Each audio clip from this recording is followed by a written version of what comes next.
Hello! Hello! Hello mga alamaters! Yes! Ano kasi, Alamat naman tayo! ano, may isa puso hype kasi. Oo. Alam niyo na. We love Siyempre. the alamaters eh.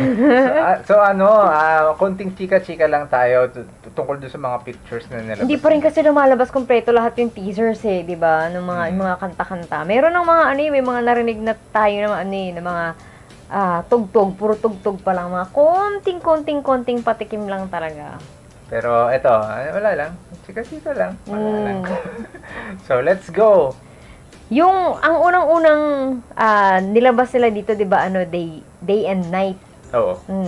Day and night. Yung, kumbaga itong buong album ng Alamat, ang sabi nila dati, di ba, parang, kasi di ba ang title niya nga, Isa Puso. So, parang, it touches the heart, yung mga ganon. It will make us one. Mga ganon. Kasi di ba yung Day and Night love song? I think about the day and night. Ba yun? Oo. Tapos, pero kumaga parang, itong buong album nila na to, lahat siya parang may Filipino theme.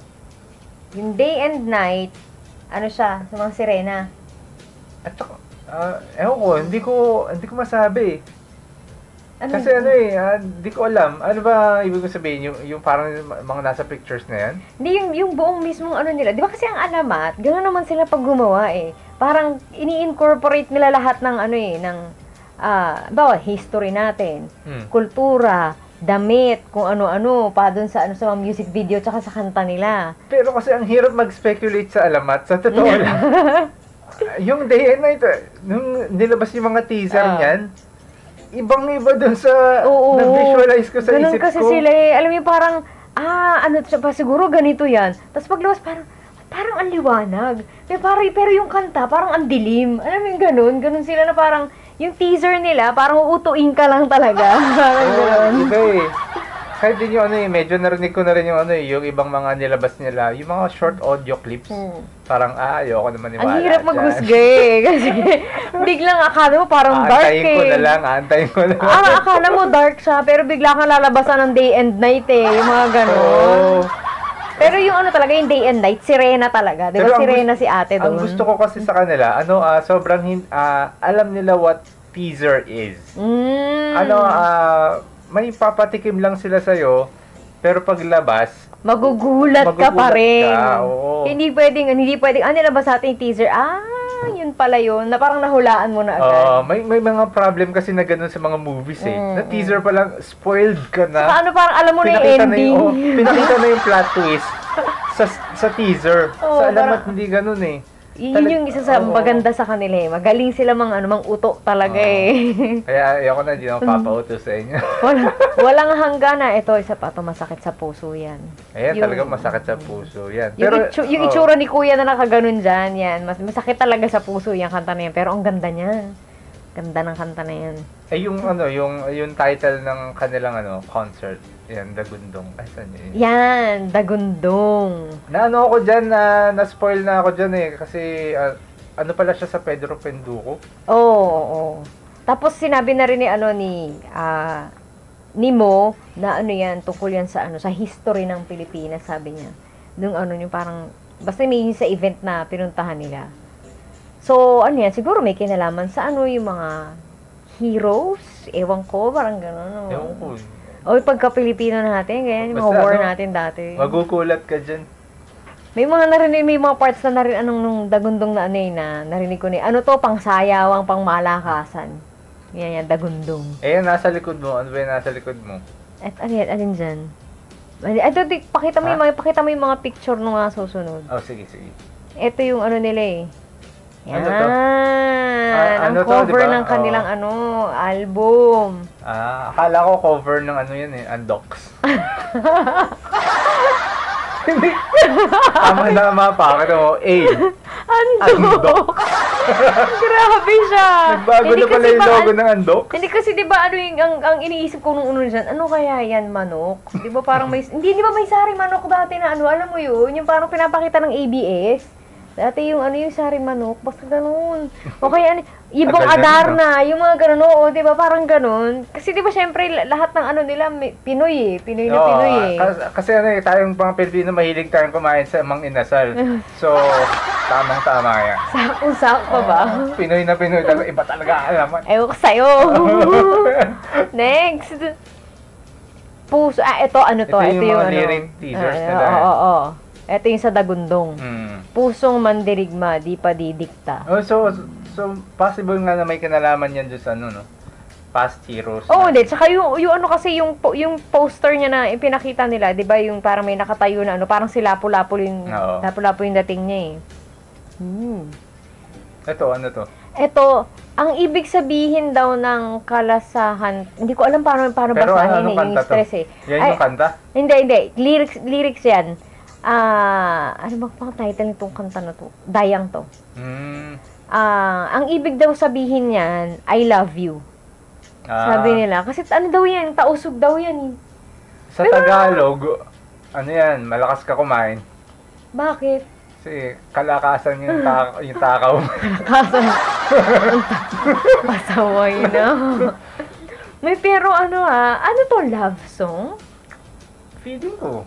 Kasi yun yung I love you. Kasi alam mo naman tong alamat, hindi pero hindi masabi, magugulat ka na lang dyan. Pero yun yung ilagay nila, I love you daw ibig sabihin yan. Tapos yung lengguwaheng ginamit nila, tausog. Sobrang unique ng grupo nila. Oo. Sobrang unique. Eto, ano naman to? Tayo pa rin ba ang pag-asa? Ano yan? Dong ay, yan yata yun Kaya ganun yung title, no? Ano ibig sabihin, no? Uy, dun sa mga nakakaalam ng mga language na yun, i-comment nyo na lang sa baba, Hindi kami, syempre. Tagalog ako Pero alam mo, ito parang tayo pa rin ba ang pag-asa ng bayan? Ano ba to, tungkol sa youth? Yun ba yung tingin mo dyan? Ewan ko, hindi kasi yung lang tayo pa rin ba ang pag-asa? Tayo pa rin ba ang pag-asa? Kasi kung sa style kasi ng alamat, kung Pinoy, pag-asa ng bayan, di ba yan yung ni Jose Rizal? Parang ganun. Pero kasi di ba, ang alamat kasi pag gumagawa sila ng kanta, hindi sila gumagawa ng kanta na parang, ay, ako to, akin to, at parang ako lang, tungkol lang sa akin. Parang, ako bida, ako sikat, ako lang, magaling, puro ganun. Hindi, pag gumagawa sila ng kanta na kakantahin ng tao, makaka-relate ka, masasaktan ka, or may matututunan ka, may ganun ganun tsaka sila kasi yung sinabi niya kasi yung pag-asa na may kinalaman sa kabataan, baka hindi na kasi alam ng iba yun Bakit? Back then, nung panahon ng World War II. Kasi, yung time na noon, ginagamit kasi yung kabataan na parang pag-asa ng bayan. So, parang kung sinasabi niya dito na tayo pa rin ba ang pag-asa? Gen Z, pag-asa pa din ba ng bayan ng Gen Z? Parang ganun? Ewan ko, speculation lang wala na kami sinasabi, tama to Paglabas niyan, yun. Ano lang yan, parang, yun nga, speculation lang. Total, kilala naman kami as memory actors So, huwag niyo kami intindihin. Feeling lang, ganyan. Ampunin sa anino mo, to pa rin ang pangarap ko. Manila, di ba? Manila Dreams? Alam mo, parang nagbibigay siya sa akin ng parang vibe ng Manila, parang I keep coming back to Manila. Pati yung font niya, parang yung panahon na yun. Yung parang time nung, yung noon. Hindi na rin alam ng mga ng mga younger generation yung kinanta mong yun Pero search parang niya na lang yun. Okay, Manila Dreams, parang, life, what is life like in Manila? Parang ganun? Parang. What is Manila like? Parang ganun. Parang sinabi yung line na yan sa Manila. Or parang parang matutupad yung pangarap mo sa Manila. Parang point of view ng taong galing sa probinsya na parang pwedeng matupad yung pangarap niya parang punta siya sa Manila. Kasi di ba ganun yung mga natin, mga Pinoy parang, ay, gusto ko makapunta ng Maynila, laging Maynila, ako sa Maynila. May trabaho doon, ganun. Kaya nagsisiksikan tayo dito sa Manila. Nagsikip-sikip, di ba, sa Metro Manila. Hindi, iba kasi yung Manila Iba yung Maynila lang talaga, iba yung Metro Manila, iba yung Kalakhang Maynila. Pero, speculation. Pero ang nakakaaliw kasi, di ba? Di ba parang, malay mo kung ganun nga yung, yung kanta nila. Next. Ito Halloween to. Tingin mo. Pang Halloween to, parang aswang. Kahit na isa kang multo. Kahit na isa kang multo. Hindi pa rin yung kanta. Binago lang yung lyrics, ginawa lang multo.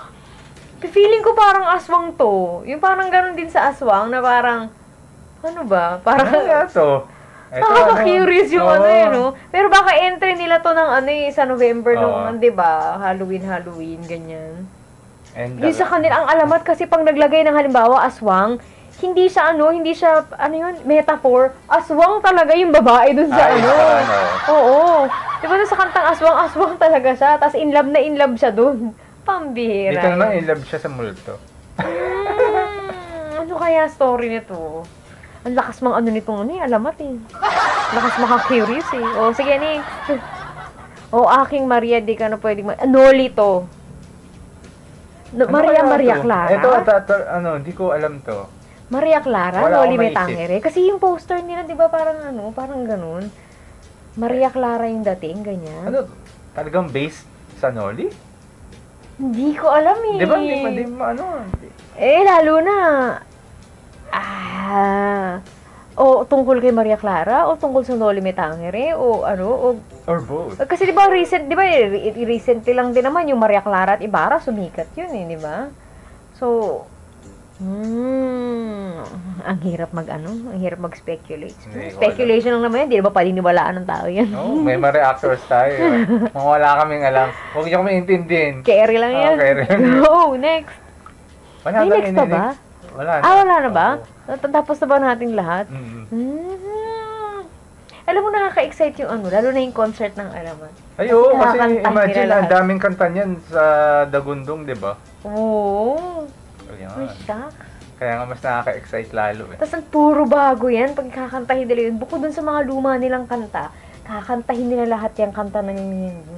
Ang swerte ng mga naka-VIP. That's right. Tapos may fan meet pa, may fan sign pa sila or fan meet pa sila after nun. Di wow. Sana all. Ubus agad yun di ba yung ticket nila? Ayan. So hanggang dito po ang ating reaction sa mga pictures. Sana may natutunan kayo. At kung may kamangmangan kami, i-comment down below nyo na lang. Oo, gano'n na lang. Don't forget to LSS for like, share, and subscribe. Bye-bye.